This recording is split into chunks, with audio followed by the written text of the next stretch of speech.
I didn't know we were watching the CIA Vanguard asset. today. I wasn't prepared for this. I don't know if you get the reference in that joke. I get the reference in that joke. It's not for everybody. All right, but... so okay, so Ben Norton tweets this out, and this is an informative thread, and I'll just read and get reaction, and then we'll close here. But yeah, it looks like Dalai Lama also has been a CIA asset. And I'll read this. The CIA has spent billions of dollars over decades supporting separatists in Tibet, aimed precisely at bringing back this feudalism. The CIA armed and trained far-right Tibetan feudalists to war a terror war against China's central government. This is their ideology. And it's all because of this photo has gone viral. What is happening there? Oh, this what dude, is that? I saw this earlier. I saw this earlier, and I was like, "What?" So the Dalai Lama, he apparently released this apology because he was caught kissing a kid, and he told the kid to check this guy. He told the kid to suck his tongue. What, sir? What? I didn't even retweet it because I don't want my father to see this shit. This is very, very traumatic. Nick, you know this experience is a case of never meet your heroes because you're fucking with me this whole show. Why? I have a question. Why the person who set up the mic then go wait? Suck tongues? No. I can't. Or the camera person or anybody in the room just take off their mask. Sucking tongues, Dolly. We're not doing that today, Dolly. No sucking tongues of a. And this looks like literally that looked like a 6-7-year-old. But continue. Like Nick, what is happening? What is happening? This isn't some ritual thing. This is like, hey kid, come suck my tongue. No, like what's happening here? You had to apologize. I mean, let me read this here and try to grab. It says the 14th Dalai Lama owned some sort of 800 kilograms of gold, $500 million US, 6,000 serfs and slave boys. Before Tibet was liberated by the CPC, life looked like this. And it just shows this picture. I don't know if it's an article. It gives more detail. Let me see. No, this is a comment. I'm going to read it from that show. It says, American Gigolo star Richard Gere advocates Tibet's freedom and restoring the Drepung monastery's glory. I think that's something else. But here it goes right here. Oh, there's a video. Oh my lord! Oh my lord! Oh my lord! Okay, come on. Let's. Hopefully we don't get pulled for this shit, man. Yeah. Oh, Jesus fucking Christ, man. And you know you want to see the statement he put out, CJ? And suck my tongue. What?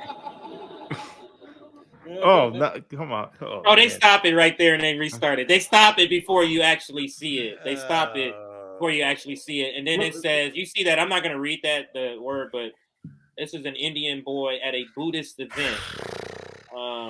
That's hard to watch, man. Hard to watch. Yeah. So he goes on. Let me read the rest of it. It says, it's undeniable. It's an undeniable fact that the Dalai Lama has been a CIA asset at least since the 1960s. The New York Times AP admitted the CIA trained and armed Tibetan separatists in the 1960s, paying them $17 million per year, adjusted for inflation, to wage a terror war on communism. And then he just shows a couple of receipts. Here, brief Dalai Lama group says it got money from the CIA. This is from the New York Times in 1998. Yeah, it was a while ago. Yeah.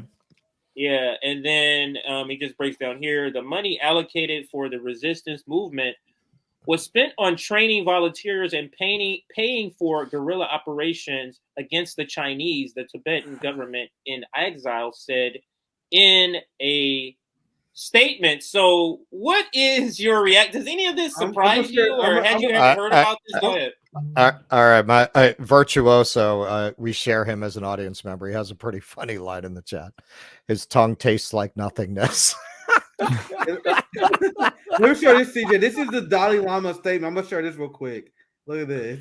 Because if it makes anyone feel better who is disgusted by the story like I am, this man is facing. Oh, here, let me put the screen up. This man is facing massive international backlash because of this. Hopefully that makes you feel better. To the point where he had to tweet this out on his official page. And this is hilarious. They've been in damage control mode. He said a video clip has been circulating. It's already funny to me. That shows a recent meeting when a young boy asked His Holiness, how about not call him that right now?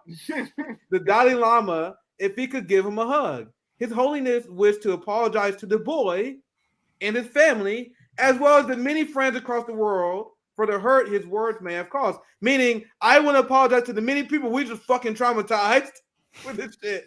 He also, look at this part. His Holiness often teases people he meets in an innocent and playful way. Who haven't among us told a little boy that to suck our tongue? You know? Suck our tongue. Anyway, I just want to add that part. I thought that part was hilarious. All right, your reaction. So, you got to pay the birthday clown extra for that. Any other reaction before we close? I know it's pretty disgusting. It wasn't meant to be about the kiss. It was more supposed to be about him being a CIA asset. Yeah. But I know that, seeing that is just so jarring that you can't unsee it. But any final thoughts on just leaders like this, people like this in other countries being on the CIA payroll? And I'm sure he's not the only one. I'm sure there's a lot of other people on that payroll. But any last thoughts on this story before we close? I mean, it's convenient this is the last story because I pretty much got nothing. But what I will say is if this doesn't get Donald Trump back on Twitter, I don't know what will. I would love it. How great would it be if he comes back to attack the Dalai Lama? Video of sick pervert Dalai Lama. I wonder are conservatives really conservative podcasts like the Matt Washes? I wonder if they're gonna really jump on. Oh yes, they definitely are. Yeah. Go ahead, Russell. Go ahead, Russell. Look, it's very, this is bigger than what we want to open up at the end of the show. I've mentioned this a few times. Whenever we talk about China, our view on China is measured. I feel like a lot of the world is looking forward to a post-American Chinese leadership because the Chinese historically are not all that interested in colonizing other places or putting bases far outside their territory. Historically, they're interested in their neighborhood, and that's about it. So I think, they're not interested in other countries' internal affairs. They're not interested in other people's governments.